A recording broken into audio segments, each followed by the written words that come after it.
Do you think the secrecy is there because, if these people have come back to Australia full of regret and they want to change their ways and think it was a big mistake to go there in the first place, that they're looking to quietly try and rebuild their lives? No, I think the secrecy is there because it's politically convenient for the Albanese government and they don't want to take responsibility for their role in facilitating the return of these people. We know that Tony Burke had 2 secret meetings with Save the Children, a charity that's advocated for the return of these people to Australia.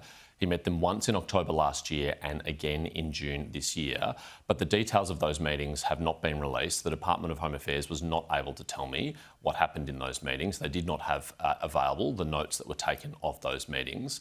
So we are none the wiser as to whether the Minister for Home Affairs, Tony Burke, gave Save the Children a wink and a nod and said, if you bring them back on your own, then we won't stand in your way. In fact, we'll facilitate it with citizenship by descent, passports, and by failing to apply for temporary exclusion orders.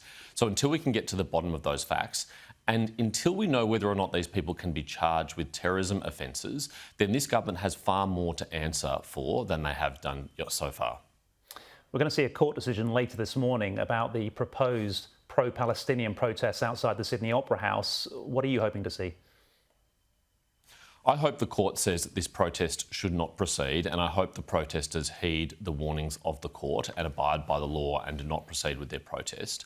One of the most damaging and distressing things that's happened in this country over the last 2 years for the Australian Jewish community and also for our international image was those shocking scenes on the 9th of October at the Sydney Opera House 2 years ago, which went around the world and stained the reputation and image of our country as a tolerant, open, welcoming country.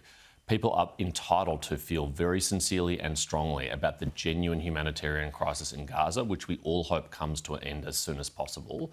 But we all know what will happen if there is a protest at the Sydney Opera House. It will be similar to the one we saw 2 years ago, and it will do further harm to our social cohesion. And frankly, the Albanese government needs to be doing more to send a strong message that it should not proceed. And wearing your finance minister hat, what did you make of the Mount Isa copper smelt deal, the bailout? Does it make financial sense to you?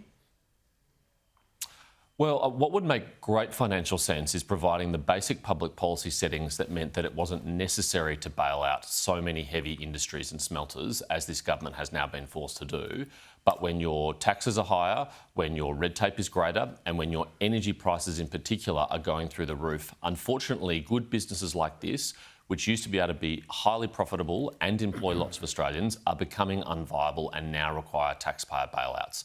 I don't want to see industries like this lost to Australia, and so it may be necessary on a temporary basis to assist them financially, but actually our objective should be to provide an environment where bailouts aren't necessary and they are again profitable, and I have no confidence this government has a plan to do so. What they're doing is a patch-up job on their other policy failures, particularly on energy.